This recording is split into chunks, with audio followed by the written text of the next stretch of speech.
চিংড়িটাও একটা মিডিয়াম সাইজের চিংড়ি, যেটা নদীর চিংড়ি বলে, গলদা নয়। সেই চিংড়ি এখন পাওয়া যাচ্ছে না। প্রশাসনের আজকে যিনি কর্তা ব্যক্তি তিনি হয়তো কালকে পদ্মার জল আবার আসে, তাহলে নদীতে আর কিছু করতে হবে না, এই সমস্ত পানাও থাকবে না, এরকম জঙ্গলও হবে না। আর ওই ওটা হচ্ছে প্রধান সমস্যার সমাধান। এটাই হচ্ছে প্রধান কারণ। নদীর পাশে তো শুধু আমরা না, নদীর পাশে হাজারো মানুষ আছে। এটা আমরা তো মহুয়া মৈত্রকেও বলেছি।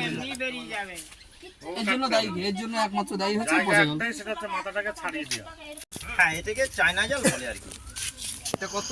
20, এটা 25। এটা 25।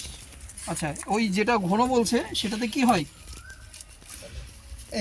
এখান দিয়ে মাছটা ঢোকে তো, এখান থেকে ঢুকে এই দিকে এসে থাকার জন্য এই মুখটা দেওয়া থাকে ঘন, মাছটা থাকার জন্য। আচ্ছা আচ্ছা। আর এই দিকটা এরকম ফাঁকা থাকে, বুঝে গেছে? এবার দেখা গেলো কেউ এখান দিয়ে ঢুকলো, ঢুকে হয়তো এখান দিয়ে বেরিয়ে গেল। কারণ এর থেকে বড় হলে তবেই কি হবে, এতে ছোট ছোট মাছ এর থেকে বড় যেটা সেটাই থাকবে, এর থেকে ছোট যেটা সেটা তো বেরিয়ে যাবে, আর সেইটাই এসে এই মাথাতে থাকবে। ব্যাপার হচ্ছে কমল ভাই, হ্যাঁ বলুন। সেটা হচ্ছে মাছ মরে পড়ে থাকে। আমাদের পরিচয় হচ্ছে আমরা ঘরের খেয়ে বনের মোস্তান, পরিষ্কার কথা একদম। একদম নয়, না না একদম আমি বলছি, আমরা ঘরের খেয়ে বনের মোস্তারায়। হ্যাঁ না, আমি খারাপের কথা বলিনি।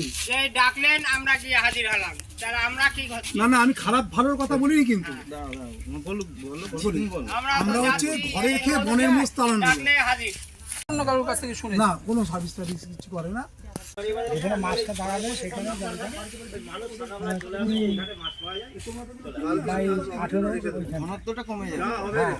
মাছটা ধরেন। কিন্তু উনি যেটা বলছেন সেটা হচ্ছে যে জল আসা বন্ধ না হলে, পচা জল আসা বন্ধ না হলে তাহলে আমাদের পচা জলই তো আমাদের শেষ। ওখান থেকে দিয়ে চলে গেলাম সতীশী। প্রত্যেক বছরই পচা জল আমরা রিপোর্ট করেছি, জমা করেছি। এখন এই জীবনের বাবা ওর নাম যা হবে তা তুমি দেওয়া তো না, রাত ছাড়াও